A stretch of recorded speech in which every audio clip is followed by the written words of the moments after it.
مجاهد وروره، د شاتو د مچۍ په څیر سه سپیڅلتیا، وحدت، اطاعت، ډسپلین، دفاع او نفع رسول د شهدو له مچۍ څخه زده کړه.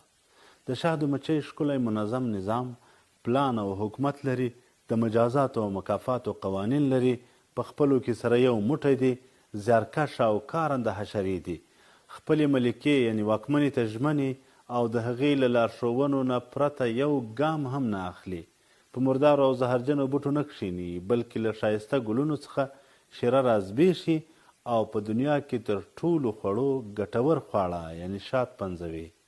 د عبدالله ابن عمر رضی الله عنه څخه روایت دی چې رسول الله صلی الله علیه وسلم فرمایلی دي قسم مې د په هغه ذات وي چې د محمد روح د هغه په واک کې دی چې د مسلمان مثال د شهدو د مچۍ په څیر دی.